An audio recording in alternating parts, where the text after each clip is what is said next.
면도칼처럼 날카로운 쇠갈고리가 제 팔을 파고들었습니다. 살점이 한 겹 한 겹 벗겨질 때마다 상상할 수 없는 고통이 온몸을 휘감았어요.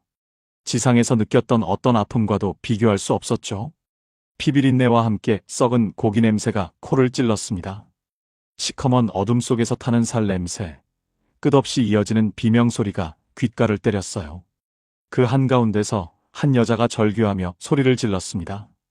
제발 내 딸에게 전해줘. 여기 오지 말라고, 예수님 믿으라고 꼭 전해달라고요. 저는 그 목소리에 온몸이 얼어붙었어요. 믿을 수 없었죠.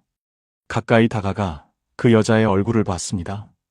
온통 상처투성이었고 머리카락은 불에 타 거의 남아있지 않았어요. 하지만 그 눈빛만큼은 제가 알아볼 수 있었습니다. 그 여자는 제가 잘 아는 사람이었어요.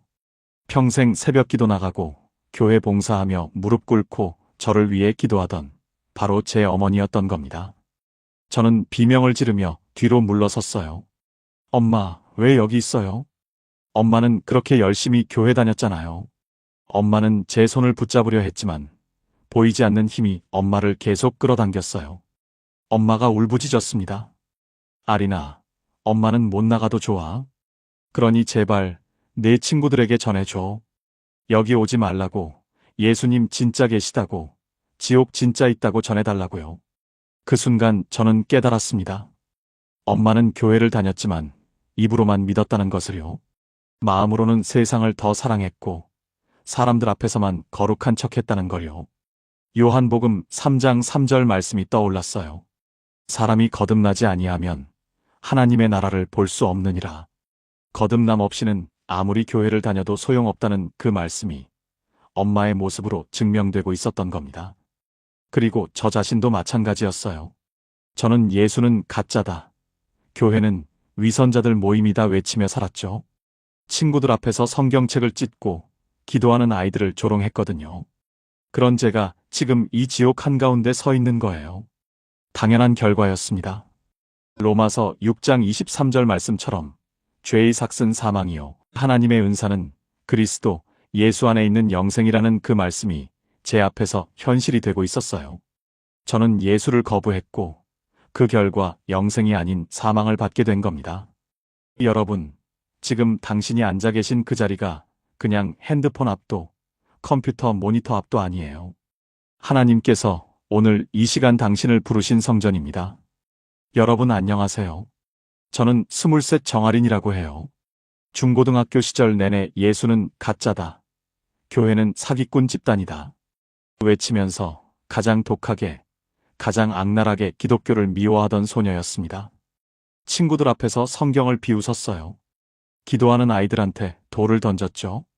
교회 가자는 엄마한테 저주를 퍼부었습니다. SNS에 교회 욕하는 글을 매일 올렸어요. 예수 믿는 친구들을 집단으로 따돌렸죠. 그런 제가 심장이 완전히 멈춘 그 순간 천국과 지옥을 직접 보고 돌아왔어요. 그리고 지금 이 자리에서 여러분께 생생한 간증을 전하게 되었습니다. 기도 제목이 있으시면 무엇이든 좋아요. 댓글로 남겨주세요.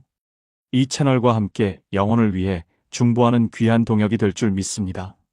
또 구독과 좋아요는 더 많은 영혼에게 복음이 전해지도록 뿌리는 작은 씨앗이에요.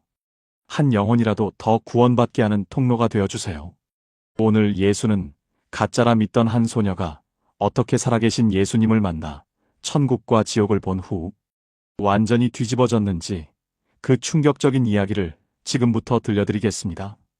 저는 지금 병원 침대에서 완전히 회복된 후 이 카메라 앞에 앉아 있어요. 의사들은 기적이라 했습니다. 심장이 멈춘 지 15분이 넘었는데 뇌 손상도 없이 깨어났다고 하더군요. 하지만 저는 압니다. 이건 기적이 아니라 하나님의 계획이었다는 것을요. 제가 본 것을 전하라고, 한 사람이라도 더 구원하라고 저를 다시 살려주신 거예요. 에스겔서 33장 7절 말씀처럼 인자야, 내가 너를 이스라엘 족속의 파수꾼으로 세웠으니 너는 내 입의 말을 듣고 나를 대신하여 그들을 깨우치라. 저는 이제 파수꾼입니다. 여러분께 경고해야 하는 거죠. 지옥은 진짜 있고 예수님만이 유일한 구원자시라고요. 지금부터 들려드릴 이야기는 제가 어떻게 예수를 미워하게 되었는지, 그리고 어떻게 천국과 지옥을 보고 돌아왔는지에 관한 거예요. 한 글자도 빼지 않고 있는 그대로 말씀드리겠습니다. 준비되셨나요? 그럼 이제 시작하겠습니다. 제 이름은 정아린이에요.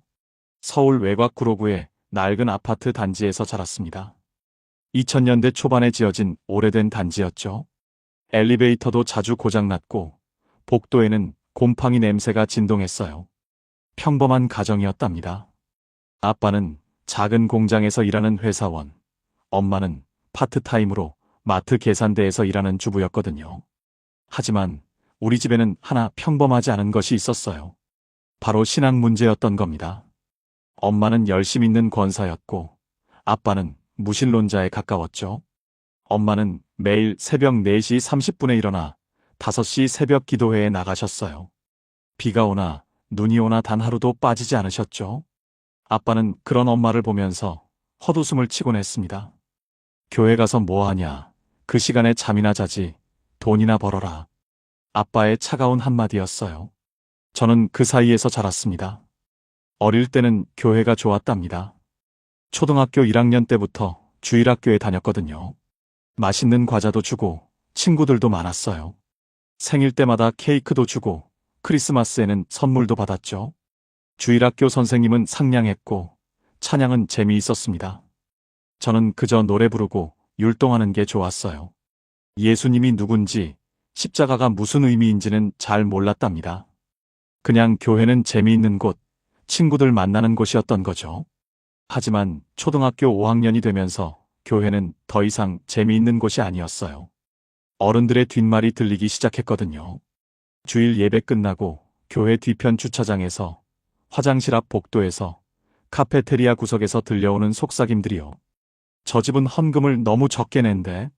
저 아이 엄마는 작년에 이혼했대. 저 애는 옷을 맨날 똑같은 거 입고 오네.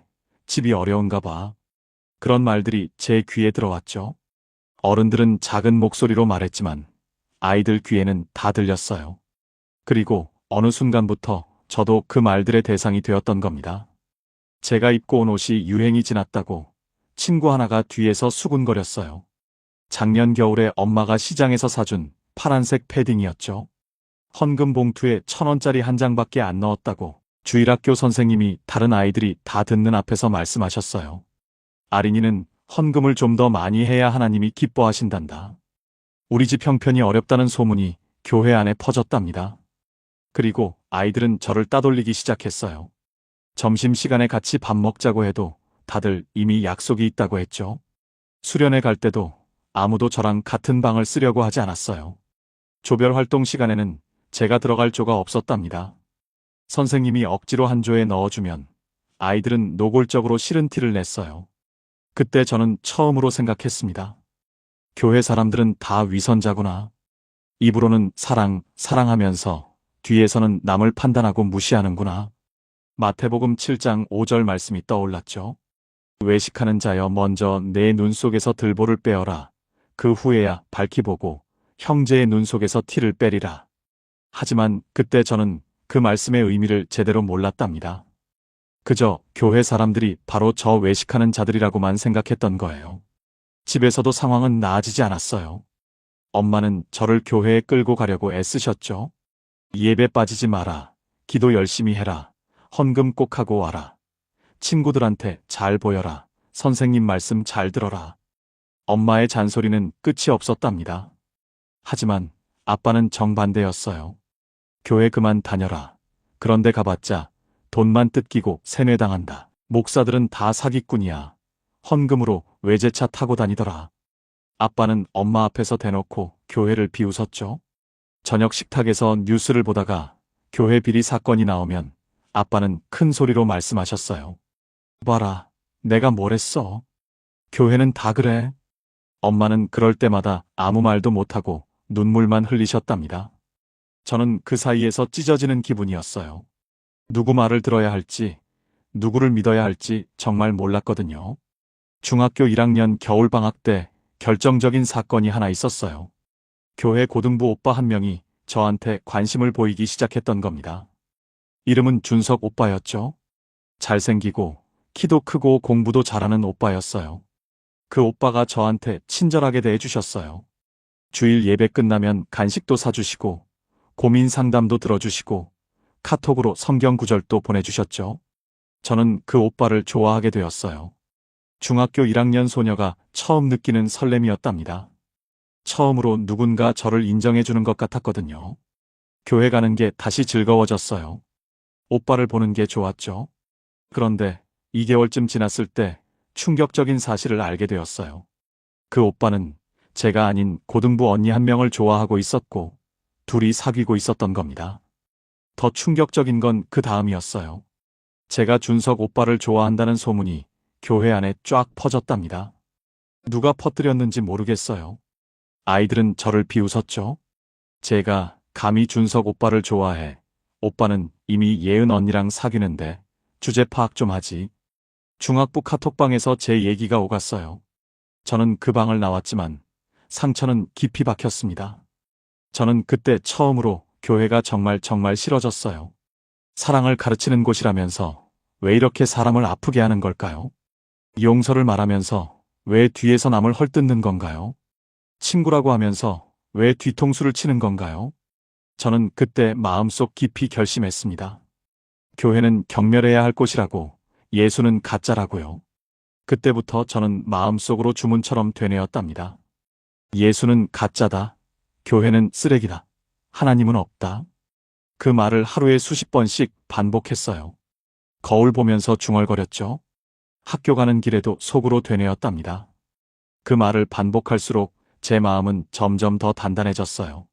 상처받지 않으려고 스스로를 무장한 거죠. 하지만 그 무장이 나중에는 제 영혼을 짓누르는 무거운 갑옷이 되어버렸던 겁니다. 요한일서 4장 8절 말씀이 있어요. 사랑하지 아니하는 자는 하나님을 알지 못하나니 이는 하나님은 사랑이심이라. 교회 사람들이 저를 사랑하지 않았다고 느꼈고, 그래서 저는 하나님도 저를 사랑하지 않으신다고 착각했던 거예요. 하지만 지금 돌아보면 그건 제 착각이었죠. 하나님은 저를 사랑하셨어요. 그 어떤 순간에도요. 다만 제가 그 사랑을 거부했을 뿐이랍니다. 중학교 2학년 3월 저는 교회를 완전히 끊었어요. 엄마가 아무리 붙잡아도 절대 가지 않았죠. 일요일 아침마다 전쟁이 벌어졌답니다. 엄마는 울면서 기도하셨고 저는 방문을 잠그고 나오지 않았어요. 아빠는 옆에서 엄마한테 그만 좀 하라고 소리쳤죠. 집안은 매주 아수라장이었습니다. 어느 일요일 아침 엄마가 또 문을 두드렸어요. 아리나, 제발 교회 가자. 엄마랑 같이 가자. 저는 소리쳤답니다. 싫어. 절대 안 가. 교회 따위 다신 안 가. 엄마는 문 밖에서 한참을 울었어요. 저는 이어폰을 끼고 음악을 틀었죠. 엄마의 울음소리를 듣고 싶지 않았거든요. 그날 이후로 엄마는 저를 교회에 데려가려는 시도를 멈추셨어요. 대신 새벽마다 더 열심히 기도하셨죠. 제 방문 앞에서 무릎 꿇고 통성 기도하시는 엄마의 모습을 몇 번 봤습니다. 하나님, 우리 딸을 불쌍히 여겨주세요. 아린이를 주님께로 인도해주세요. 하지만 저는 그 모습이 한심하게만 느껴졌어요. 저는 그 후로 점점 더 어둠 속으로 빠져들었죠. 교회를 미워하는 마음이 하나님을 부정하는 마음으로 바뀌었고, 결국에는 제 자신마저 미워하는 마음으로 변해버렸어요. 그 시작이 바로 이 시기였답니다. 어린 소녀의 상처가 영혼을 파괴하는 도구로 자라나기 시작한 거예요. 여러분, 혹시 지금 교회 안에서 상처받으신 분 계십니까? 사람들의 말 때문에 하나님을 의심하고 계신가요? 제 이야기를 들어주세요. 사람은 불완전합니다. 교회 안에도 죄인들이 있어요. 하지만 그것이 하나님을 부정할 이유는 되지 못하죠. 하나님은 완전하세요. 사람의 실수가 하나님의 진리를 흔들 수는 없는 겁니다. 교회를 끊은 후 저는 인터넷 세계로 빠져들었어요. 중학교 2학년 때부터 스마트폰을 갖게 됐는데 그게 제 인생을 바꿔놓았죠. 밤마다 침대에 누워 핸드폰을 들여다봤답니다. 유튜브, 커뮤니티, SNS를 뒤졌어요. 그곳에서 저는 제 생각을 정당화해줄 수많은 글들을 찾았죠. 교회는 돈벌이 수단이다. 목사는 사기꾼이다. 예수는 서양에서 만든 신화일 뿐이다. 성경은 모순투성이다. 그런 글들이 넘쳐났거든요. 영상도 엄청 많았답니다. 기독교를 비판하는 유튜버들, 교회의 부패를 폭로하는 기사들, 성경의 오류를 지적하는 댓글들이요. 저는 그것들을 마치 진리인 것처럼 받아들였어요. 밤새 그런 영상들을 봤답니다. 새벽 3시, 4시까지 핸드폰을 붙들고 있었죠. 엄마가 자라고 해도 이불 속에서 몰래 봤어요. 교회 비리 사건, 목사 횡령 사건, 신도 성추행 사건, 그런 어두운 뉴스들만 찾아봤답니다. 그리고 생각했어요. 와, 내가 맞았어. 교회는 정말 쓰레기야. 저는 스스로를 깨어있는 사람이라고 착각했죠. 다른 사람들은 다 세뇌당해서 교회 다니지만 나는 진실을 아는 사람이라고 믿었던 겁니다. SNS 프로필에 이렇게 써놨어요. 종교는 인민의 아편, 신은 인간이 만든 환상. 그게 제 정체성이 되었답니다. 그 교만함이 제 영혼을 점점 더 어둠 속으로 몰아넣었어요. 잠언 16장 18절 말씀이 있어요. 교만은 패망의 선봉이요. 거만한 마음은 넘어짐의 앞잡이니라. 제가 바로 그 교만 속에 빠져 있었던 거죠. 하나님을 부정하는 게 지성이라고, 교회를 비판하는 게 용기라고 착각했답니다. 학교에서도 저는 완전히 달라졌어요. 중학교 3학년 때는 반에서 제일 독한 애로 소문났죠. 기도하는 친구가 있으면 대놓고 비웃었답니다. 야, 쓸데없는 짓 하네. 하나님이 어디 있다고. 허공에 대고 중얼거리면 정신병원 가야지. 성경책을 가방에 넣고 다니는 애가 있으면 조롱했어요. 그거 읽어서 뭐해. 다 지어낸 이야기인데 산타클로스 믿는 거랑 똑같아. 한 번은 점심시간에 기도하는 친구 앞에서 일부러 큰 소리로 떠들었답니다. 야들아, 밥 먹자. 배고파 죽겠다. 그 친구가 눈을 뜨고 저를 쳐다봤어요. 눈에 눈물이 고여 있었죠. 하지만 저는 신경 쓰지 않았답니다. 오히려 웃으면서 친구들한테 말했어요. 쟤 지금 혼자 중얼거리고 있었어. 무섭지 않아? 그 친구들은 저를 피했답니다. 당연했어요. 저는 공격적이었고 독했거든요. 반 분위기를 주도하는 아이들과 어울렸고 그 아이들도 저를 따라 교회 다니는 친구들을 놀렸어요.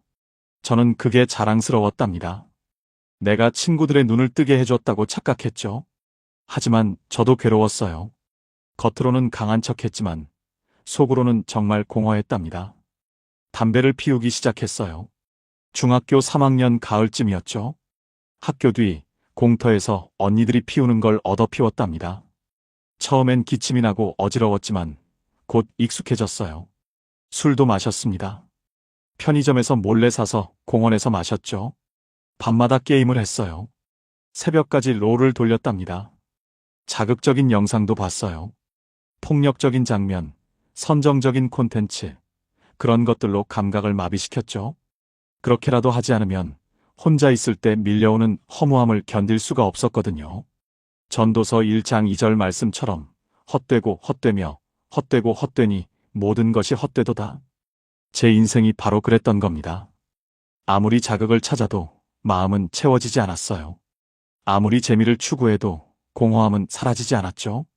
오히려 더 깊어졌답니다. 엄마는 여전히 저를 위해 기도하셨어요. 새벽마다 무릎 꿇고 눈물로 기도하는 엄마의 모습을 몇 번 봤죠. 한 번은 새벽에 화장실 가다가 엄마 방문 틈으로 봤어요.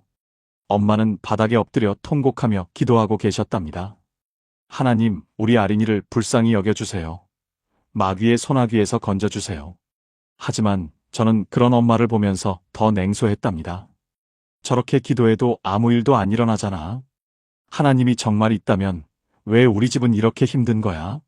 아빠는 여전히 술 마시고 늦게 들어오고 엄마는 눈물로 기도만 하고 나는 점점 더 망가지고 있는데 이게 하나님의 사랑이야. 그런데 반에 친구 한 명이 있었어요. 이름은 윤가람이었죠. 가람이는 정말 조용한 아이였답니다. 화려하지도 않고 눈에 띄지도 않았어요. 성적도 중간쯤 되고 운동도 못하고 말수도 적었죠.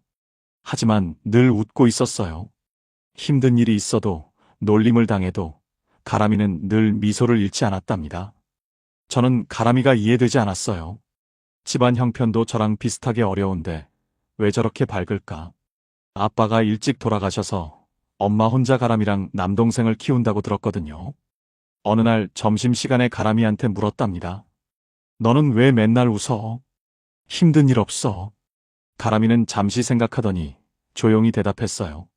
힘든 일 많지. 그래도 예수님이 나를 사랑하시니까 웃을 수 있어. 저는 그 말에 화가 났답니다. 또 그 소리야, 예수, 예수. 저는 가람이한테 쏘아붙였죠. 예수가 뭘 해줬는데? 너희 집도 가난하잖아. 아빠도 안 계시잖아. 그런데도 예수가 널 사랑한다고. 가람이는 고개를 끄덕였어요. 응, 가난해도 사랑받는 거야. 아빠가 안 계셔도 하늘 아버지가 계시니까. 돈이 있어야 사랑받는 게 아니야. 그 말을 듣고 저는 더 화가 났답니다. 그래서 더 심하게 가람이를 공격했어요. 너도 세뇌당한 거야. 깨어나. 예수는 없어. 다 거짓말이야. 하지만 가람이는 포기하지 않았어요. 수련회가 있을 때마다 저를 초대했답니다. 아리나, 이번 겨울 수련회 같이 가자. 재미있어. 맛있는 것도 많이 주고. 저는 거절했죠. 세뇌 캠프 가서 뭐 해? 나 그런 거 관심 없어. 집회가 있을 때도 가람이는 저를 불렀어요. 이번 주 금요일에 청소년 집회 있는데 같이 갈래? 저는 거칠게 거부했답니다. 나 그런 거 안 믿는다니까. 제발 좀 그만해. 그런데도 가람이는 계속 웃으면서 말했어요. 그래도 괜찮아. 난 너 위해 계속 기도할게. 그 말이 제일 듣기 싫었죠. 기도 또 기도. 기도해봤자 아무 소용없는데. 저는 가람이를 피하기 시작했답니다. 복도에서 마주치면 다른 길로 돌아갔어요. 카톡도 차단했죠. 하지만 가람이는 포기하지 않았답니다. 지금 생각해보면 가람이는 제게 보내진 하나님의 사람이었던 겁니다. 디모데후서 4장 2절 말씀처럼 때를 얻든지 못 얻든지 항상 힘쓰라. 범사의 오래 참음과 가르침으로 경책하며 경계하며 권하라. 가람이가 바로 그렇게 저를 향해 복음을 전하고 있었던 거예요. 저는 몰랐지만 가람이는 매일 저를 위해 기도하고 있었답니다. 그 무렵 집안 형편은 더 나빠졌어요. 고등학교 1학년 봄에 아빠가 회사에서 잘렸죠. 구조조정에 걸렸답니다. 아빠는 그 후로 거의 집에 들어오지 않았어요. 술집에서 살다시피 했답니다. 밤마다 술 취해서 들어와 엄마한테 소리 지르고 물건 던지고 그랬어요. 엄마는 파트타임 일을 3개나 하셨어요. 마트 계산대, 식당 설거지, 아파트 청소까지요. 새벽부터 밤까지 일하셨답니다. 그러면서도 새벽 기도는 빠지지 않으셨어요. 4시에 일어나 5시 기도에 나가시고 6시에 돌아와 제 아침 차려주시고 7시에 마트로 출근하셨죠. 저는 그런 엄마가 한심했답니다. 기도할 시간에 잠이나 자지. 몸 망가지겠다. 한 번은 엄마한테 소리쳤어요. 엄마 제발 기도 좀 그만해. 기도한다고 뭐가 달라져. 우리 집 여전히 가난하잖아. 엄마는 조용히 대답하셨답니다. 아리나, 우리가 지금 이렇게라도 살 수 있는 건 하나님 은혜야. 그 말에 저는 비웃었어요. 이게 은혜야. 이게 이렇게 힘들게 사는 게 은혜라고. 엄마는 더 이상 대답하지 않으셨어요. 그냥 눈물만 흘리셨죠. 저는 방으로 들어가 문을 쾅 닫았답니다. 그날 밤 저는 베개에 얼굴을 파묻고 울었어요. 왜 이렇게 힘든 걸까? 왜 나만 이렇게 불행한 걸까? 하나님이 정말 있다면 왜 나는 이렇게 고통스러운 걸까? 그 질문에 답은 없었죠. 그저 어둠만 있었답니다. 시편 22편 1절 말씀처럼 내 하나님이여, 내 하나님이여, 어찌 나를 버리셨나이까? 저는 그때 하나님께 버림받았다고 느꼈어요. 하지만 사실은 제가 하나님을 버린 거였죠. 제가 먼저 등을 돌렸던 겁니다. 저는 그 후로 더욱 방황했답니다. 학교도 자주 빠졌어요. 친구들과 어울려 다녔지만 진짜 친구는 아무도 없었죠. 다들 그저 시간 때우기 위해 만날 뿐이었거든요. PC방에서 게임하고, 노래방에서 시간 보내고, 편의점 앞에서 담배 피우고, 그게 제 일상이었답니다. 저는 점점 더 공허해졌어요. 웃으면서도 속으로는 울고 있었답니다. 밤마다 천장을 보면서 생각했죠. 이렇게 사는 게 무슨 의미가 있을까? 내일도 똑같을 텐데, 모레도 똑같을 텐데. 그때 제 마음속에는 분노와 절망이 가득 차 있었어요. 교회를 향한 분노, 하나님을 향한 분노, 세상을 향한 분노, 그리고 무엇보다 저 자신을 향한 분노가요. 왜 나는 이렇게 약할까? 왜 나는 행복하지 못할까? 왜 나는 사랑받지 못할까? 그 분노가 저를 점점 더 깊은 수렁으로 밀어넣고 있었던 겁니다. 여러분, 혹시 지금 분노와 절망 속에 계십니까? 하나님을 원망하고 계신가요? 제가 말씀드려요. 그 분노는 해결책이 아니랍니다. 오히려 독이에요. 에베소서 4장 31절 말씀처럼 모든 악독과 노함과 분냄과 떠드는 것과 비방하는 것을 모든 악의와 함께 버리라. 분노를 붙잡고 있으면 결국 자신만 망가지는 거죠. 저처럼요. 고등학교 3학년 가을, 제 인생은 완전히 무너졌어요. 수능을 석 달 앞두고 있었는데 모의고사 성적이 최악으로 나왔죠. 전 과목 평균 6등급이었답니다. 공부를 거의 안 했으니 당연한 결과였어요. 담임 선생님이 저를 불러 상담을 했죠. 아리나, 이 성적으로는 대학 가기 힘들다. 재수를 생각해봐라. 재수요? 저는 웃음이 나왔답니다. 우리 집에 재수할 돈이 어디 있어요? 학원비도 못 내는데요. 선생님은 난처한 표정을 지으셨어요. 그럼 취업을 알아보는 게 어떻겠니? 취업이요. 고등학교만 나와서 뭘 할 수 있겠어요? 편의점 알바, 식당 서빙, 그게 다죠. 저는 그냥 포기했답니다. 수능도 대충 볼 생각이었어요. 그 무렵 처음으로 남자친구가 생겼어요. 이름은 민준이었죠. 같은 반 남자애였답니다. 공부도 저처럼 못하고 집안 형편도 비슷했어요. 그 애가 어느 날 고백했어요. 나 너 좋아해. 나랑 사귈래? 저는 그 말을 믿었죠. 누군가 나를 좋아한다는 게, 누군가 나를 선택한다는 게 그렇게 간절했거든요. 우리는 사귀기 시작했어요. 학교 끝나면 같이 PC방 가고, 주말에는 영화 보러 가고, 밤에는 통화하고 그랬답니다. 처음으로 행복하다는 느낌이 들었어요. 누군가 나를 사랑해준다는 게 이렇게 좋은 거구나. 하지만 그 행복은 오래가지 못했답니다. 석 달쯤 지났을 때 충격적인 사실을 알게 되었어요. 민준이가 다른 여자애를 만나고 있었던 겁니다. 다른 반 여자애였죠. 친구가 우연히 봤다고 제게 말해줬어요. 아리나, 민준이가 다른 애랑 손잡고 다니더라. 저는 믿을 수 없었답니다. 직접 민준이한테 물었어요. 야, 이게 무슨 짓이야? 민준이는 대수롭지 않게 대답했죠. 미안, 그냥 심심해서 만난 거야. 너는 재미없더라. 저는 그 말에 무너졌어요. 재미없다고요? 저는 그저 심심풀이였답니다. 장난감이었던 거죠. 그 사실을 알았을 때 저는 완전히 무너졌어요. 역시 나는 사랑받을 가치가 없구나. 그렇게 생각했답니다. 잠언 13장 12절 말씀이 있어요. 소망이 더디 이루어지면 그것이 마음을 상하게 하거니와 소원이 이루어지는 것은 곧 생명나무니라. 제 소망은 계속 깨졌고 제 마음은 병들어갔던 겁니다. 사랑받고 싶었던 소망, 인정받고 싶었던 소망, 행복하고 싶었던 소망이 전부 산산조각 났어요. 집안 형편도 더 나빠졌답니다. 아빠가 빚을 졌어요. 얼마인지도 정확히 모르겠어요. 5천만 원인지 7천만 원인지요. 아빠는 술 빚에다 도박까지 하셨던 거예요. 빚쟁이들이 집에 찾아왔답니다. 문을 두드리며 소리쳤어요. 돈 내놔. 이자라도 갚아. 안 그러면 가만 안 둬. 엄마는 울면서 사정했어요. 조금만 기다려달라고. 꼭 갚을 테니까요.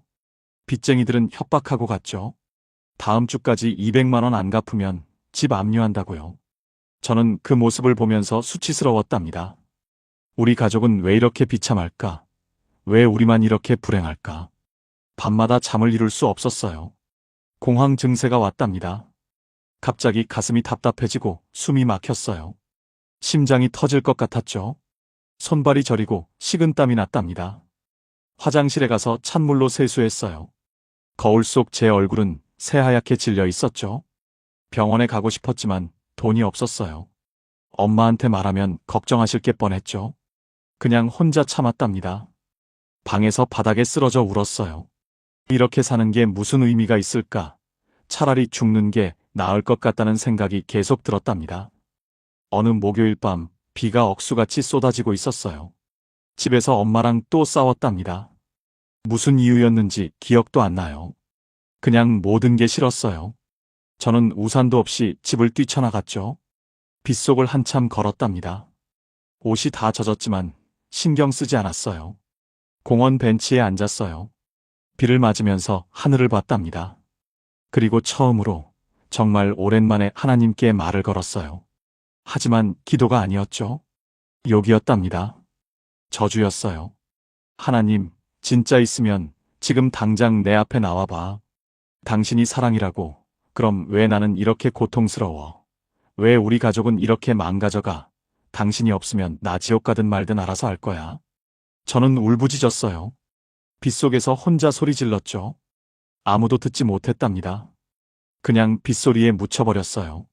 하지만 나중에 알았습니다. 하나님은 들으셨다는 것을요.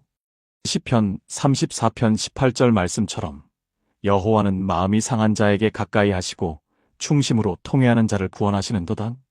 제 마음은 산산조각 났고 하나님은 그때 이미 저를 향해 다가오고 계셨던 거예요.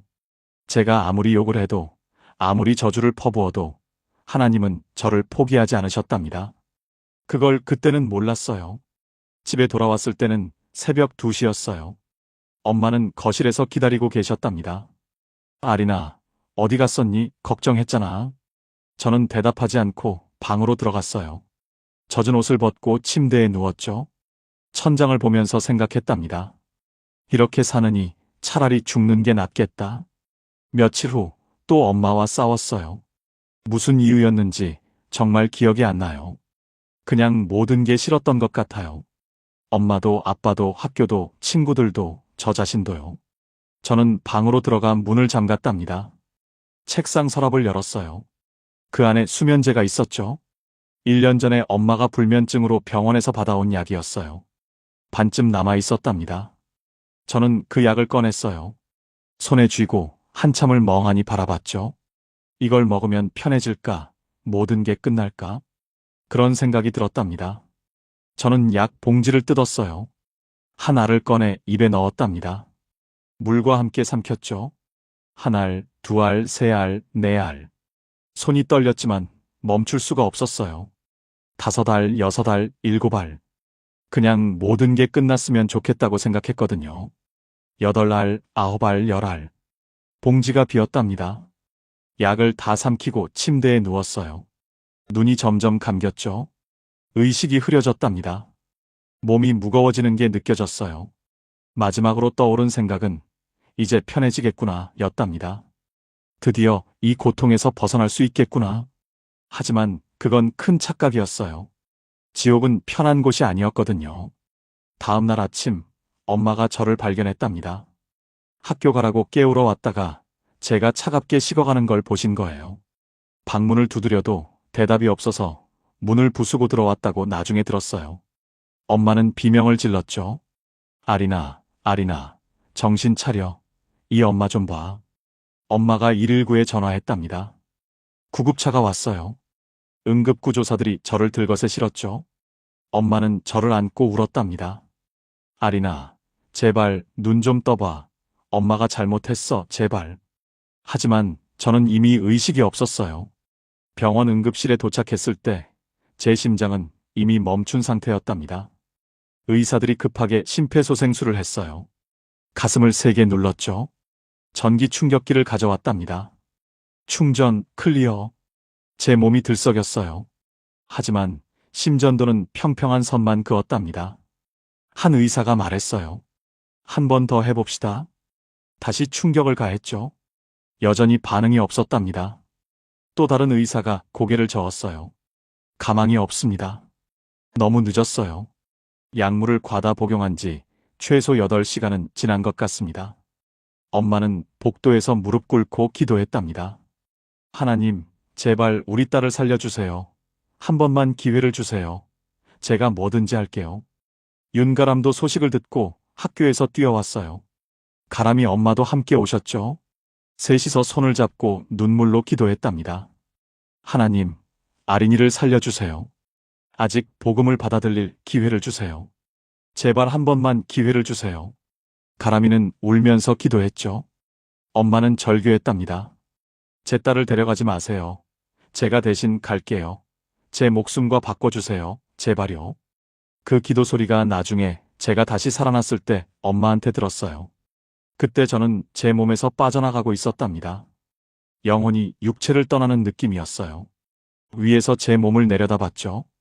의사들이 제 심장을 계속 누르고 있었어요. 간호사들이 약물을 주입하고 있었고요. 엄마가 복도에서 울부짖고 있었답니다. 저는 그 모습을 보면서 이상하게도 아무 감정이 들지 않았어요. 그냥 멍하니 바라봤죠.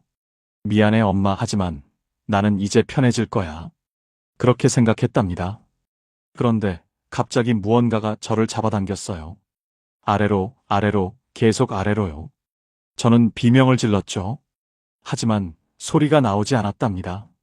주변이 점점 어두워졌어요. 빛이 사라졌죠. 차가운 손들이 저를 붙잡았답니다. 수십 개의 손이 제 팔을, 다리를, 몸을 움켜잡았어요. 속삭임이 들렸답니다.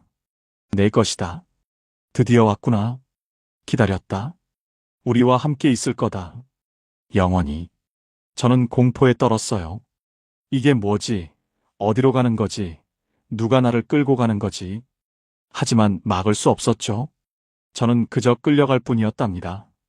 누가복음 16장 23절 말씀이 떠올랐어요. 저승에서 고통 중에 눈을 들어 멀리 아브라함과 그의 품에 있는 나사로를 보고 저는 그때 깨달았죠. 내가 지금 지옥으로 가고 있구나. 진짜로요. 이건 꿈이 아니구나. 어둠 속에서 빛이 완전히 사라졌어요. 냄새가 코를 찔렀죠. 썩은 고기 냄새, 타는 살 냄새, 구린 피 냄새요. 비명소리가 사방에서 들렸답니다. 살려줘, 나가게 해줘. 제발, 고통스러워. 누가 좀 도와줘. 하지만 아무도 구해주지 않았어요. 저는 그 어둠 속으로 계속 떨어졌죠. 속도가 점점 빨라졌답니다. 그리고 마침내 바닥에 떨어졌어요. 단단한 바닥이 아니었답니다. 무언가 꿈틀거리는 것들이 발밑에 있었어요. 벌레들이었죠. 수억 마리의 벌레들이 제 발을 타고 기어 올라왔답니다. 저는 비명을 질렀어요. 온몸을 털었죠. 하지만 벌레들은 계속 올라왔답니다. 다리를 타고 허리를 지나 가슴까지요. 귀 속으로 들어왔어요. 코 속으로도요. 입을 벌려 소리를 지르는데 입 속으로도 들어왔죠. 저는 미칠 것 같았답니다. 그때 누군가 다가왔어요. 사람이 아니었답니다. 괴물이었죠. 아니 마귀였어요. 온몸이 시커멓고 눈은 빨갛게 빛나고 입에서는 연기가 나왔답니다. 손에는 쇠 갈고리를 들고 있었어요. 그 마귀가 저를 보고 웃었습니다. 입이 귀까지 찢어지게요. 환영한다. 내가 그렇게 원하던 곳에 왔다. 예수는 가짜라며. 교회는 쓰레기라며. 하나님은 없다며. 내 말이 맞았어. 하나님은 여기 없어. 여기는 우리 것이거든. 이제 영원히 여기 있을 거다. 우리와 함께. 저는 소리쳤죠. 아니야, 나 여기 있고 싶지 않아. 나 잘못했어. 나가게 해줘. 하지만 마귀는 웃기만 했답니다. 그리고 쇠 갈고리로 제 팔을 찍었어요. 살이 찢어졌죠. 피가 흘렀답니다. 고통이 온몸을 휩쓸었어요. 지상에서 느꼈던 그 어떤 고통과도 비교할 수 없었죠. 저는 비명을 질렀답니다. 하지만 아무도 도와주지 않았어요. 요한계시록 14장 11절 말씀처럼 그 고난의 연기가 세세토록 올라가리로다. 그는 낮이나 밤이나 쉼을 얻지 못하리라. 이것이 지옥이었던 거예요. 끝없는 고통, 영원한 절망, 쉼없는 형벌이요. 저는 그때 깨달았답니다. 내가 예수는 가짜다라고 외치던 그 말이 나를 여기로 데려왔다는 것을요. 하나님을 부정하고 교회를 조롱하고 복음을 거부한 대가가 바로 이것이라는 거요. 로마서 1장 20절 말씀처럼 창세로부터 그의 보이지 아니하는 것들 곧 그의 영원하신 능력과 신성이 그가 만드신 만물에 분명히 보여 알려졌나니 그러므로 그들이 핑계하지 못할지니라. 저는 핑계할 수 없었어요. 제가 선택한 길이었거든요. 제가 거부한 거였어요. 제가 조롱한 거였죠. 이제 그 대가를 치르는 겁니다. 영원히요. 지옥에서 얼마나 있었는지 몰라요. 시간이라는 개념이 없었거든요. 그저 고통만 있었답니다. 끝없는 고통만이요. 마귀들이 저를 계속 괴롭혔어요. 쇠갈고리로 살을 찢고 뜨거운 쇠붙이로 살을 찢고 벌레들이 몸속 깊이 파고들게 했죠. 저는 계속 비명을 질렀답니다. 목이 터져라 소리쳤어요. 하지만 아무도 듣지 않았죠. 주변에는 저처럼 고통받는 영혼들이 수없이 많았거든요. 모두 비명을 지르고 있었어요. 제 소리는 그 속에 묻혀버렸답니다. 그런데 갑자기 먼 곳에서 빛이 보였어요. 아주 작은 빛이었답니다. 하지만 그 칠흑 같은 어둠 속에서는 눈부시게 밝았죠. 저는 그 빛을 향해 손을 뻗었답니다. 제발 저 좀 구해주세요. 하지만 마귀들이 저를 붙잡았어요. 어디 가려고? 넌 우리 거야. 절대 못 나가. 저는 울부짖었죠. 제발 나 좀 나가게 해줘. 잘못했어. 회개할게. 마귀들은 비웃었답니다. 회개. 이제 와서 회개. 늦었어. 기회는 지상에 있을 때뿐이야. 여기서는 1000번 만번 회개해도 소용없어. 저는 절망했어요. 정말로 끝인 거구나. 영원히 여기 있는 거구나. 그때 음성이 들렸어요. 오너라. 부드럽지만 권위 있는 목소리였답니다. 그 목소리를 듣는 순간 마귀들이 저를 놓았어요. 뭔가 보이지 않는 힘이 마귀들을 밀어낸 거죠. 저는 그 빛을 향해 달렸답니다. 아니, 달린 게 아니라 끌려갔어요. 보이지 않는 손이 저를 부드럽게 빛 속으로 이끌었던 거예요. 빛이 점점 커졌어요. 따뜻했답니다. 지옥의 차가운 냉기와는 완전히 달랐죠. 저는 그 빛 속으로 들어갔어요. 그리고 눈을 떴답니다. 제가 상상했던 그 어떤 곳보다 아름다웠어요. 꽃밭이었죠. 온갖 종류의 꽃들이 만발해 있었답니다. 색깔들이 너무 선명했어요. 지상에서는 본 적 없는 색들이었거든요. 보라색인데 파란색 같기도 하고 빨간색인데 금색 같기도 한 그런 신비한 색들이요. 꽃들이 빛을 발했답니다. 반짝반짝 빛나고 있었어요. 공기가 완전히 달랐어요. 숨을 쉴 때마다 평안이 몸속으로 들어왔죠. 고통이 사라졌답니다. 지옥에서 찢긴 상처들이 다 아물었어요. 저는 제 몸을 내려다봤답니다. 깨끗했어요. 흰 옷을 입고 있었죠. 언제 누가 입혔는지 모르겠더라고요. 그냥 어느새 입고 있었답니다. 그때 꽃들이 말을 했어요. 네, 정말이에요. 꽃들이 노래를 불렀답니다. 찬양이었어요. 거룩하시다, 거룩하시다. 전능하신 주 하나님, 전에도 계셨고, 이제도 계시고, 장차 오실 이시라. 저는 놀라서 주위를 둘러봤어요. 나무들도 노래했답니다. 가지를 흔들면서 찬양했어요. 강물도 노래했죠. 물이 흐르면서 아름다운 선율을 만들어냈답니다. 새들도 날아다니면서 하모니를 맞췄어요. 모든 것이 살아있었답니다. 모든 것이 하나님을 찬양했어요. 요한계시록 4장 8절 말씀이 떠올랐어요. 네 생물이 각각 6날개가 있고 그 안과 주위에 눈이 가득하더라. 그들이 밤낮 쉬지 않고 이르기를 거룩하다 거룩하다 거룩하다 주 하나님 곧 전능하신 이여 전에도 계셨고 이제도 계시고 장차 오실 이시라 하고 천국은 정말 하나님을 찬양하는 곳이었던 거예요. 저는 길을 따라 걸었답니다. 아니, 걷는 게 아니라 둥둥 떠다니는 느낌이었어요. 발이 땅에 닿지 않았죠. 그런데 전혀 이상하지 않았답니다. 자연스러웠어요. 저는 그 길을 따라가다가 한 분을 봤답니다. 흰 옷을 입으신 분이었어요. 빛이 그분에게서 났죠. 얼굴이 해같이 빛났답니다. 하지만 눈이 부시지 않았어요. 오히려 볼 수 있었죠. 그 눈을 똑바로 볼 수 있었답니다. 사랑이 가득한 눈이었어요. 깊고 따뜻한 사랑이요. 저는 그 눈을 보는 순간 알았답니다. 이분이 예수님이시구나. 제가 평생 가짜라고 욕했던 바로 그분이시구나. 제가 조롱했던 바로 그분이시구나. 저는 그 자리에 주저앉았어요. 고개를 들 수가 없었죠. 죄송합니다. 죄송합니다. 정말 죄송합니다. 저는 울면서 말했답니다. 하지만 목소리가 제대로 나오지 않았어요. 그저 눈물만 쏟아졌죠. 평생 참았던 눈물이 한꺼번에 터져나왔답니다. 예수님께서 다가오셨어요. 그리고 부드럽게 말씀하셨죠. 아리나. 제 이름을 불러주셨답니다. 너무 따뜻한 목소리였어요. 저는 고개를 들었어요.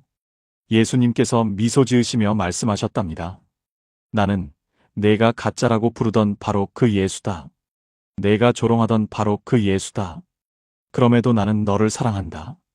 그 말씀을 듣는 순간 저는 완전히 무너졌답니다. 소리내어 울었어요. 예수님께서 저를 안아주셨죠. 그 품은 너무너무 따뜻했답니다. 세상에서 느껴본 그 어떤 포옹보다 따뜻했어요. 아버지의 품 같았죠. 아니, 제가 평생 그리워했던 바로 그 사랑이었던 거예요.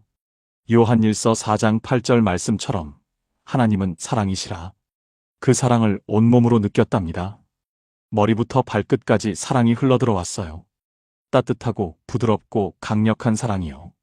저는 예수님 품에서 한참을 울었답니다. 죄송해요. 정말 죄송해요. 제가 얼마나 어리석었는지 이제 알아요. 제가 얼마나 교만했는지 깨달았어요. 예수님은 제 머리를 쓰다듬으셨죠. 그리고 말씀하셨답니다. 너를 용서한다. 나는 내가 이곳에 오기를 오래전부터 기다렸다. 저는 물었어요. 왜요? 저는 평생 예수님을 욕했는데요. 저주했는데요. 예수님께서 대답하셨답니다. 그럼에도 너는 내 딸이다. 내가 십자가에서 흘린 피는 너를 위한 것이기도 했다. 나는 너를 사랑한다. 내가 나를 떠났어도 나는 너를 단 한순간도 떠난 적이 없다. 누가복음 15장 20절 말씀이 떠올랐어요. 이에 일어나서 아버지께로 돌아가니라.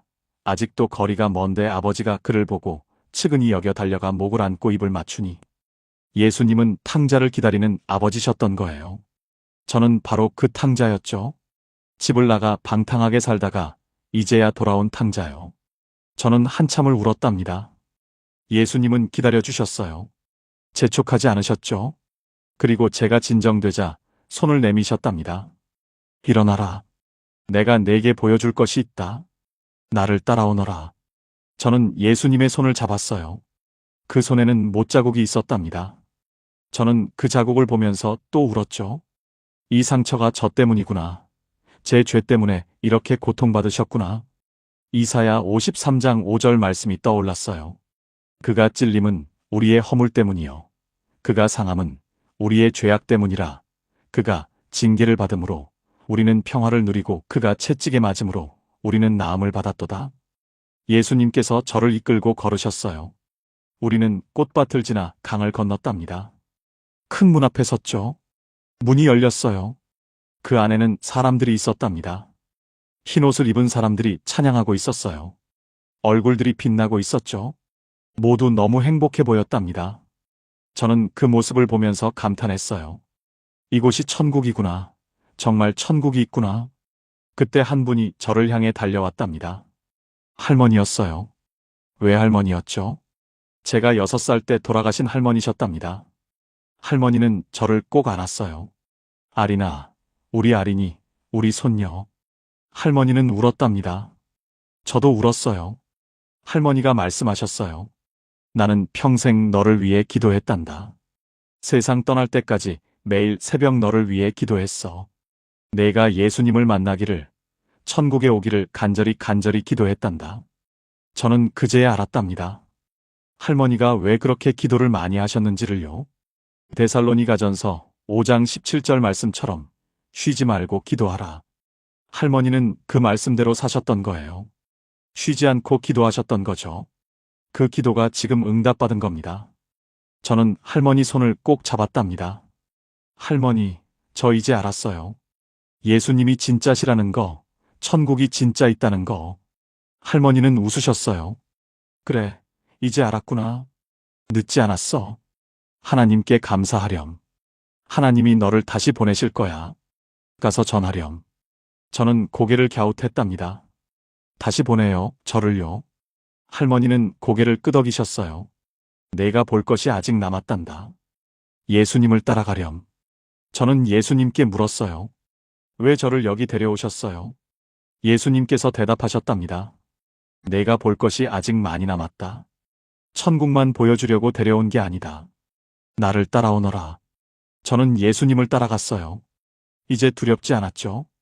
예수님과 함께라면 어디든 갈 수 있었거든요. 예수님께서 저를 이끌고 천국 곳곳을 다니셨어요. 먼저 강물을 보여주셨죠. 요한계시록 22장 1절 말씀처럼 수정같이 맑은 생명수의 강이 하나님과 및 어린 양의 보좌로부터 나와 길 가운데로 흐르더라. 그 강물은 정말 수정처럼 맑았답니다. 손으로 떠서 마셨어요. 달콤했죠? 꿀보다 달고 포도주보다 향기로웠답니다. 그 물을 마시는 순간 목마름이 완전히 사라졌어요. 몸 전체가 생기로 가득 찼죠? 요한복음 4장 14절 말씀처럼 내가 주는 물을 마시는 자는 영원히 목마르지 아니하리니 내가 주는 물은 그 속에서 영생하도록 솟아나는 샘물이 되리라. 그 물은 영원한 생명수였던 거예요. 강 옆에는 나무가 서 있었어요. 생명나무였죠. 엄청나게 컸답니다. 가지가 하늘까지 뻗어 있는 것 같았어요. 12가지 열매가 달려 있었답니다. 사과 같기도 하고 포도 같기도 한 신비한 열매들이요. 예수님께서 하나를 따서 제게 주셨어요. 먹어보아라. 저는 한 입 베어 물었죠. 이 세상 어떤 과일보다 맛있었답니다. 달콤하면서도 상쾌하고 향기로웠어요. 한 입 먹었는데 배가 완전히 불렀답니다. 몸 전체가 힘으로 가득 찼어요. 피곤함이 완전히 사라졌죠. 예수님께서 말씀하셨어요. 이 나무는 만국을 치료하는 나무다. 요한계시록 22장 2절 말씀처럼 강 좌우에 생명나무가 있어 12가지 열매를 맺되 달마다 그 열매를 맺고 그 나무 잎사귀들은 만국을 치료하기 위하여 있더라. 저는 그제야 알았답니다. 천국에는 질병이 없다는 것을요. 고통도 없고 슬픔도 없고 죽음도 없다는 걸요.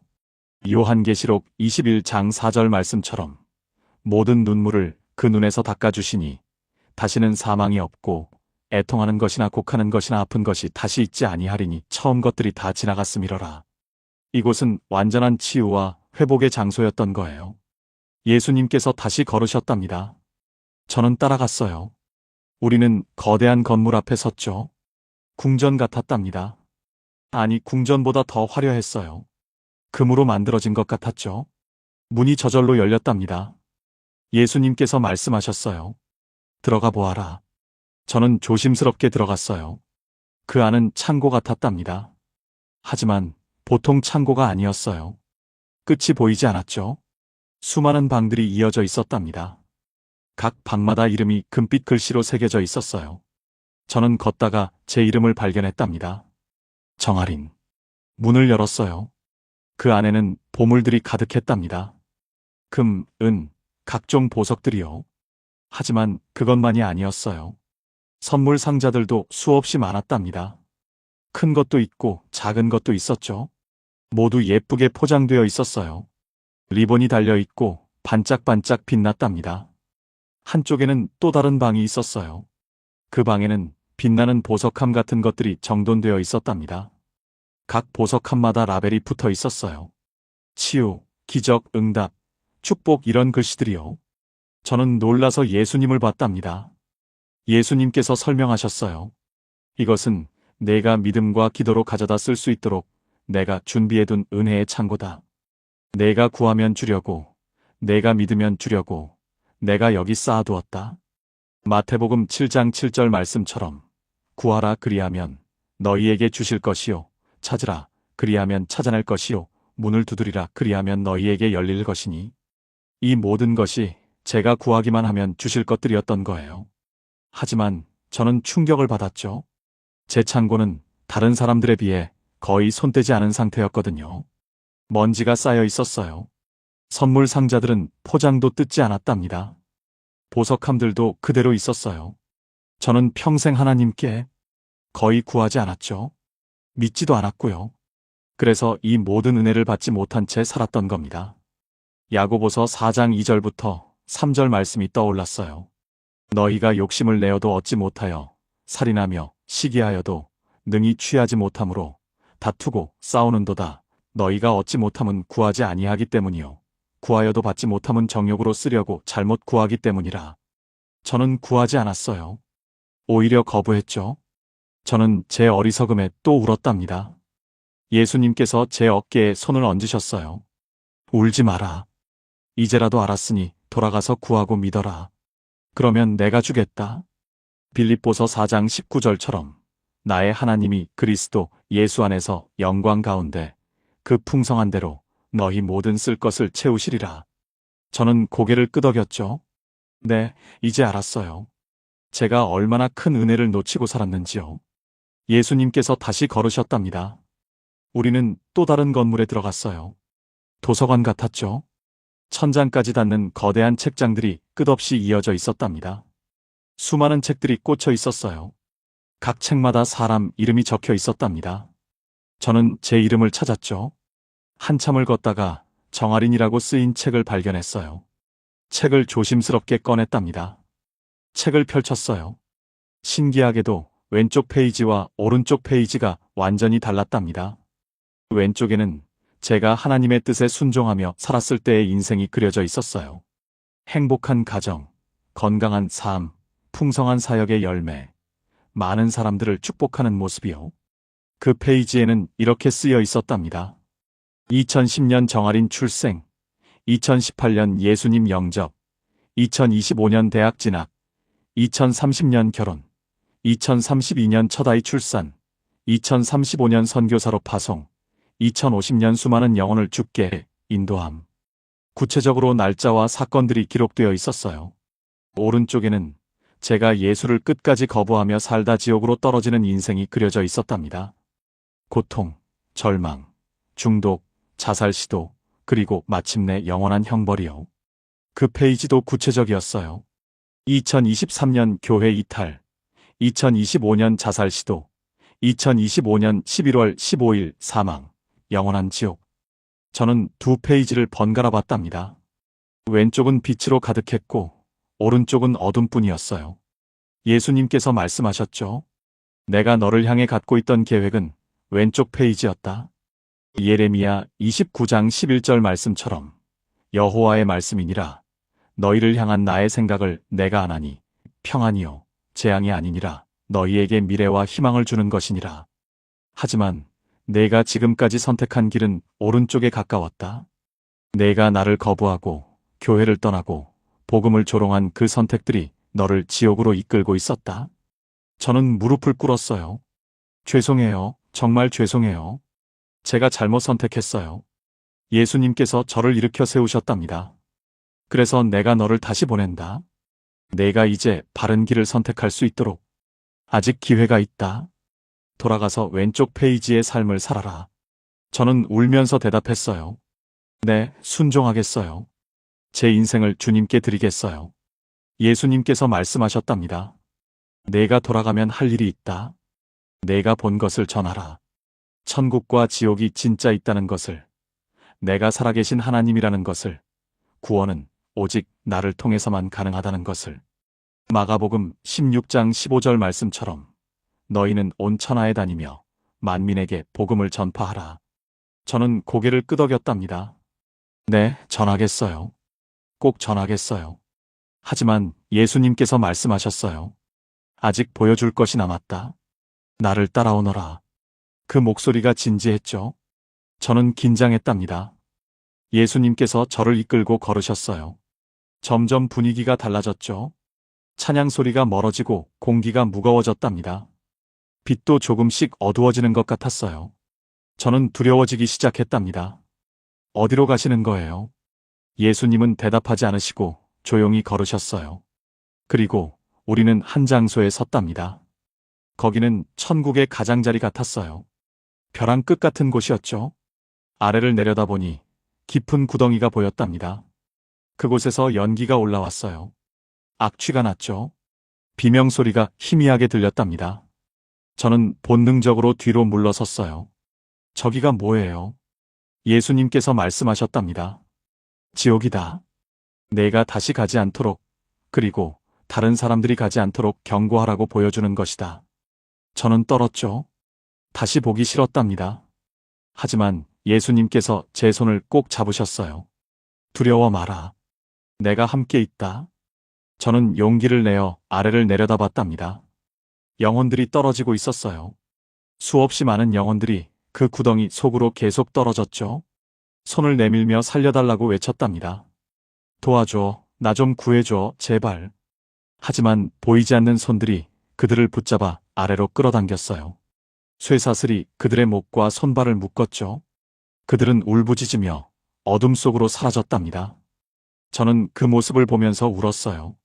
너무 끔찍했죠? 예수님께서 말씀하셨답니다.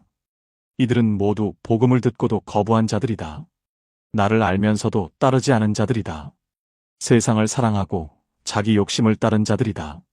마태복음 7장 23절 말씀처럼 내가 너희를 도무지 알지 못하니 불법을 행하는 자들아 내게서 떠나가라.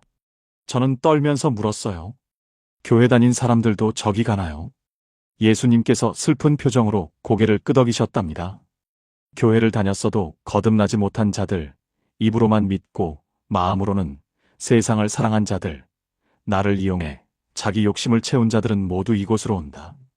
저는 제 어머니가 떠올랐어요. 그래서 엄마가 지옥에 있었구나. 아니, 엄마가 회개하지 않으면 갈 곳이구나. 예수님께서 계속 말씀하셨어요. 아리나, 내가 돌아가서 전해야 할 것이 바로 이것이다. 교회를 다니는 것만으로는 구원받지 못한다고. 나를 진심으로 영접하고 거듭나야 한다고. 요한복음 3장 3절 말씀처럼 사람이 거듭나지 아니하면 하나님의 나라를 볼 수 없느니라. 저는 고개를 끄덕였답니다. 네, 전하겠어요. 꼭 전하겠어요. 예수님께서 말씀하셨어요. 더 보여줄 것이 있다. 그리고 저를 더 가까이 데려가셨죠. 우리는 지옥문 바로 앞까지 섰답니다. 그 문은 살아있는 괴물의 입처럼 벌어져 있었어요. 안에서 불길과 연기가 쏟아져 나왔죠. 비명소리가 훨씬 크게 들렸답니다. 저는 안을 들여다봤어요. 그리고 본 것에 깊은 충격을 받았죠. 평범해 보이던 사람들이 고문당하고 있었답니다. 이웃집 아저씨처럼 생긴 사람, 착해 보이던 할아버지, 젊은 여자들, 심지어 목사님 같은 옷을 입은 사람들도 있었어요. 마귀들이 그들을 괴롭히고 있었죠.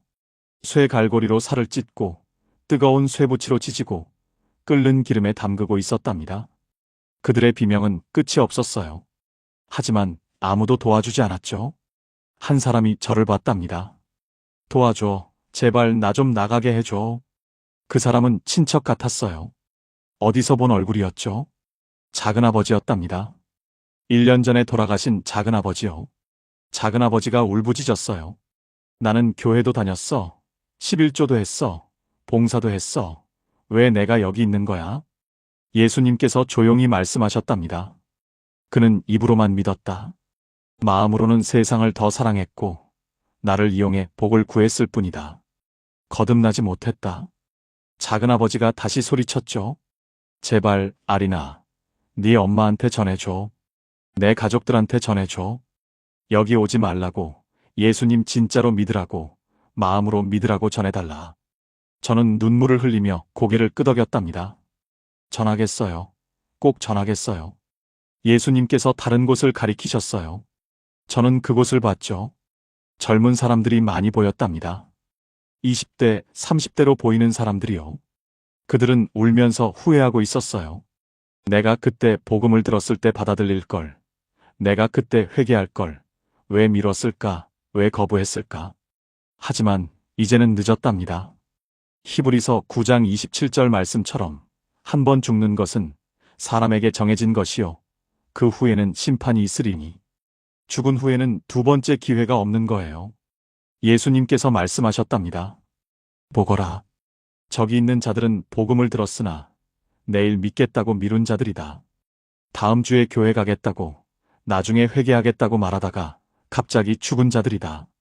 잠언 27장 1절 말씀처럼 너는 내일 일을 자랑하지 말라. 하루 동안에 무슨 일이 일어날는지 내가 알 수 없음이니라. 저는 떨었어요. 제가 수면제를 먹었을 때처럼 죽음은 갑자기 온다는 걸 깨달았거든요. 오늘이 마지막 날일 수도 있는 거예요. 그리고 예수님께서 또 다른 곳을 보여주셨답니다. 거기는 더 깊은 어둠이었어요. 사람들이 더 큰 고통을 받고 있었죠. 예수님께서 설명하셨답니다. 저들은 복음을 알면서도 일부러 거부한 자들이다. 나를 조롱하고 교회를 공격하고 다른 사람들이 믿지 못하게 막은 자들이다. 히브리서 10장 29절 말씀처럼 하나님의 아들을 짓밟고 자기를 거룩하게 한 언약의 피를 부정한 것으로 여기고 은혜의 성령을 욕되게 하는 자가 당연히 받을 형벌이 얼마나 더 무겁겠느냐? 저는 그때 깨달았어요. 제가 만약 돌아오지 않았다면 저도 저 깊은 어둠에 있었을 거라는 걸요. 가장 무거운 형벌을 받고 있었을 거라는 걸요. 예수님께서 계속 말씀하셨답니다. 아리나, 이들 중에는 내가 조롱했던 친구들 때문에 교회를 떠난 자들도 있을 수 있다. 내가 예수는 가짜라고 말한 그 말을 듣고 믿음을 버린 자들도 있을 수 있다. 에스겔 33장 6절 말씀이 떠올랐답니다. 그러나 칼이 임함을 파수꾼이 보고도 나팔을 불지 아니하여 백성에게 경고하지 아니하므로 그 중에 한 사람이 그 임하는 칼에 제거당하면 그는 자기 죄악으로 말미암아 제거되려니와 그 피값은 내가 파수꾼의 손에서 찾으리라. 저는 무릎을 꿇었어요. 주님, 죄송해요. 제가 얼마나 큰 죄를 지었는지 이제 알았어요. 제가 얼마나 많은 사람들을 지옥으로 인도했는지 몰랐어요. 예수님께서 저를 일으켜 세우셨답니다. 그래서 너를 다시 보내는 것이다. 내가 전하면 그들이 구원받을 수 있다. 마가복음 16장 15절부터 16절 말씀처럼 너희는 온 천하에 다니며 만민에게 복음을 전파하라. 믿고 세례를 받는 사람은 구원을 얻을 것이요 믿지 않는 사람은 정죄를 받으리라. 저는 울면서 말했어요. 네, 전하겠어요. 목숨 걸고 전하겠어요. 예수님께서 마지막으로 한 곳을 더 보여주셨어요. 거기는 사탄의 왕좌가 있는 곳이었답니다. 거대한 검은 옥좌에 사탄이 앉아 있었어요. 주위로 수많은 영혼들이 끌려오고 있었죠. 사탄은 그들을 보며 비웃었답니다. 너희는 내 것이다. 영원히 내 것이다. 저는 그 모습을 보면서 분노가 치밀었어요. 저렇게 영혼들을 속이다니. 예수님께서 말씀하셨어요. 사탄은 거짓의 아비다. 요한복음 8장 44절 말씀처럼 그는 처음부터 살인한 자요. 진리가 그 속에 없으므로 진리에 서지 못하고 거짓을 말할 때마다 자기 본성대로 말하나니 이는 그가 거짓말쟁이요 거짓의 아비가 되었음이라. 그는 세상의 유행, 쾌락, 돈, 명예를 미끼로 영혼을 낚는다. 그리고 마지막에는 지옥으로 끌고 온다. 너는 돌아가서 사람들에게 경고하라. 사탄의 속임수를 조심하라고. 저는 물었어요. 사탄은 어떻게 사람들을 속이나요? 예수님께서 설명하셨죠. 음악, 영화, 드라마, 소셜미디어, 유명인들을 통해서다. 그 안에 우상과 거짓을 교묘하게 숨겨놓는다. 사람들은 즐기면서 서서히 세뇌당한다. 그리고 하나님에게서 멀어진다. 고린도후서 4장 4절 말씀처럼 이 세상의 신이 믿지 아니하는 자들의 마음을 혼미하게 하여 그리스도의 영광의 복음의 광채를 비추지 못하게 함이니. 저는 제가 인터넷에서 보던 영상들이 떠올랐어요. 교회를 비판하는 유튜버들, 무신론을 정당화하는 글들, 성경을 조롱하는 댓글들이요. 그것들이 다 사탄의 도구였구나. 예수님께서 마지막으로 말씀하셨답니다. 아리나, 이제 돌아가라. 그리고 내가 본 것을 전하라. 천국과 지옥은 진짜 있다고. 나는 살아계신 하나님이라고. 구원은 오직 나를 통해서만 가능하다고. 그리고 복음을 전하지 않는 것은 죄라고. 사람들에게 선택할 기회를 주라. 나는 너를 사랑한다. 저는 울면서 대답했어요. 네, 주님. 순종하겠어요. 목숨 걸고 전하겠어요. 그 순간 환한 빛이 저를 감쌌어요. 예수님의 얼굴이 점점 멀어졌죠. 저는 손을 뻗었답니다. 주님, 가지 마세요. 저도 여기 있고 싶어요. 예수님께서 미소 지으시며 말씀하셨어요. 나는 항상 너와 함께 있다. 두려워 마라. 가서 전하라. 그리고 빛이 더욱 밝아졌답니다. 저는 눈을 감았어요. 그리고 다시 떨어지는 느낌이 들었죠. 하지만 이번에는 지옥으로 떨어지는 게 아니었답니다. 위로 빠르게 올라가는 느낌이었어요. 바람이 얼굴을 스치고 지나갔죠. 그리고 갑자기 무언가가 제 몸속으로 들어왔답니다. 영혼이 육체로 돌아오는 느낌이었어요. 차가웠던 몸이 따뜻해졌죠. 저는 크게 숨을 들이마셨답니다. 공기가 폐로 들어왔어요. 가슴이 움직이기 시작했죠. 심장이 다시 뛰기 시작했답니다. 쿵, 쿵, 쿵. 생명이 돌아왔어요. 저는 눈을 떴답니다. 하얀 천장이 보였어요. 형광등 불빛이 눈부셨죠. 의사들이 놀라서 저를 보고 있었답니다. 간호사 한 분이 비명을 질렀어요. 살아났어요. 심장이 다시 뛰어요. 호흡이 돌아왔어요. 의사 한 분이 급하게 제 눈을 들여다봤어요. 동공 반응이 있습니다. 의식이 돌아오고 있어요. 다른 의사가 믿을 수 없다는 표정으로 말했죠. 어떻게 이럴 수가 있지? 심장이 15분 넘게 멈췄는데요. 뇌 손상도 없어 보입니다. 이건 의학적으로 설명이 안 돼요. 이건 정말 기적입니다. 저는 입을 열었답니다. 목소리가 나왔어요. 예수님. 제가 늦게라도 돌아왔어요. 의사들은 서로를 쳐다봤죠. 지금 뭐라고 한 거예요? 예수님이라고요. 저는 다시 말했답니다. 천국이 진짜 있어요. 지옥도 진짜 있어요. 예수님이 저를 다시 보내셨어요. 그때 문이 벌컥 열리면서 엄마가 뛰어들어왔어요. 아리나, 아리나, 우리 딸. 엄마는 저를 꼭 안고 울었답니다. 하나님 감사합니다. 감사합니다. 주님 감사합니다. 저도 울면서 엄마를 안았어요. 엄마 미안해요. 제가 정말 잘못했어요. 제가 너무 못된 딸이었어요. 엄마는 고개를 저었죠. 아니야, 아니야. 살아 돌아와줘서 고마워. 하나님께 감사해. 윤가람도 뛰어들어왔답니다. 가람이는 울면서 웃고 있었어요. 아리나, 하나님이 기도를 들어주셨어. 우리 기도를 들어주셨어. 저는 가람이 손을 붙잡았죠. 가람아, 고마워. 내가 나를 위해 기도해줘서 정말 고마워. 그리고 미안해. 내가 그동안 너한테 너무 심하게 굴었어. 가람이는 고개를 저었답니다. 아니야. 이제 우리 진짜 자매야. 예수님 안에서 진짜 가족이야. 저는 병원에서 3주 정도 있었어요. 회복하는 동안 저는 계속 기도했죠. 주님, 제가 본 것을 잊지 않게 해주세요. 제가 꼭 전하게 해주세요. 생생하게 기억나게 해주세요. 그리고 매일 일기를 썼답니다. 천국에서 본 것, 지옥에서 본 것, 예수님께서 하신 말씀을 하나도 빠짐없이 기록했어요. 퇴원한 후 저는 완전히 달라졌답니다. 완전히 새 사람이 되었어요. 로마서 12장 2절 말씀처럼 너희는 이 세대를 본받지 말고 오직 마음을 새롭게 함으로 변화를 받아 하나님의 선하시고 기뻐하시고 온전하신 뜻이 무엇인지 분별하도록 하라. 저는 정말 변화되었답니다. 학교에 갔을 때 친구들이 놀랐죠. 아린이 완전 다른 사람 됐네. 예전에 교회 욕하던 애가 지금은 예수님 얘기만 하네. 저는 친구들에게 당당하게 말했어요. 맞아. 나 완전히 바뀌었어. 천국과 지옥 봤거든. 예수님은 진짜야. 너희한테 꼭 전하고 싶어. 친구들 중 몇몇은 비웃었답니다. 미쳤나? 꿈꾼 거 아니야. 하지만 몇몇은 진지하게 들었어요. 정말 진짜로, 진짜 천국 봤어. 저는 그 친구들에게 제 간증을 자세히 들려줬답니다. 어떻게 지옥에 갔는지, 어떻게 천국을 봤는지, 어떻게 예수님을 만났는지를요.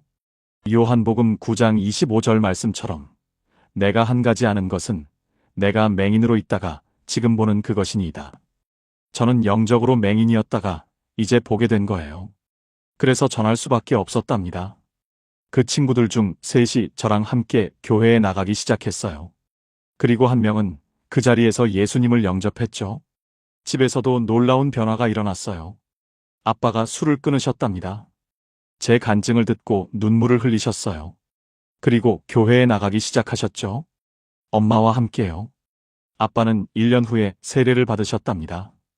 우리 집 거실은 작은 기도실이 되었어요. 매일 저녁 온 가족이 함께 예배드렸답니다. 찬양하고 기도하고 말씀을 읽었어요. 시편 1편 2절부터 3절 말씀처럼 오직 여호와의 율법을 즐거워하여 그의 율법을 주야로 묵상하는도다. 그는 시냇가에 심은 나무가 철을 따라 열매를 맺으며 그 잎사귀가 마르지 아니함 같으니 그가 하는 모든 일이 다 형통하리로다. 저희 가족은 말씀으로 변화되었답니다. 저는 지금 이 카메라 앞에 앉아 있어요. 여러분께 제 간증을 전하기 위해서죠. 예수는 가짜라던 소녀가 어떻게 살아계신 주님을 만났는지, 천국과 지옥이 정말 있다는 것을 어떻게 알게 되었는지를요. 로마서 10장 9절부터 10절 말씀처럼 내가 만일 내 입으로 예수를 주로 시인하며 또 하나님께서 그를 죽은 자 가운데서 살리신 것을 내 마음에 믿으면 구원을 받으리라. 사람이 마음으로 믿어 의에 이르고 입으로 시인하여 구원에 이르느니라. 여러분, 예수님은 가짜가 아니에요. 지옥문 앞에서 저를 붙잡아 주신 유일한 구원자세요. 천국은 진짜 있어요. 지옥도 진짜 있답니다. 교회를 다닌다고 다 구원받는 게 아니에요. 진심으로 예수님을 영접하고 거듭나야 해요. 요한복음 3장 16절처럼 하나님이 세상을 이처럼 사랑하사 독생자를 주셨으니 이는 그를 믿는 자마다 멸망하지 않고 영생을 얻게 하려 하심이라. 지금 이 영상을 듣고 계시다면 그건 우연이 아니에요. 하나님께서 여러분을 부르고 계신 거예요. 예수님께서 여러분의 마음 문을 두드리고 계세요. 요한계시록 3장 20절처럼 볼지어다 내가 문 밖에 서서 두드리노니 누구든지 내 음성을 듣고 문을 열면 내가 그에게로 들어가 그와 더불어 먹고 그는 나와 더불어 먹으리라. 지금 마음의 문을 여세요. 너무 늦기 전에요. 저와 함께 기도하실래요? 주님, 저는 죄인입니다. 지금까지 잘못 살았습니다. 예수님, 저를 용서해 주세요. 제 마음에 들어와 주세요. 저를 구원해 주세요. 예수님을 제 주님으로 영접합니다. 제 인생을 주님께 드립니다. 예수님 이름으로 기도합니다. 아멘. 진심으로 기도하셨나요? 정말 진심이었다면 축하드려요. 여러분은 지금 이 순간 구원받으셨답니다. 하늘에서 천사들이 기뻐하고 있어요.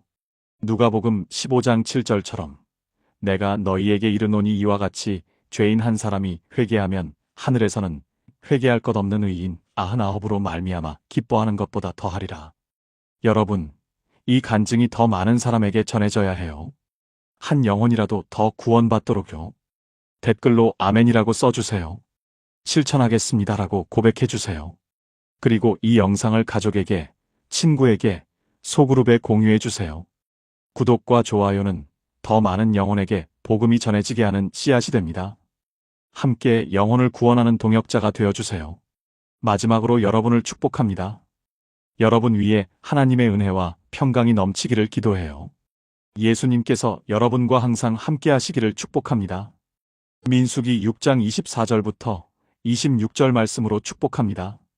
여호와는 내게 복을 주시고 너를 지키시기를 원하며 여호와는 그의 얼굴을 내게 비추사 은혜 베푸시기를 원하며 여호와는 그의 얼굴을 내게로 향하여 드사평강 주시기를 원하노라. 여러분을 사랑하고 축복합니다. 감사합니다.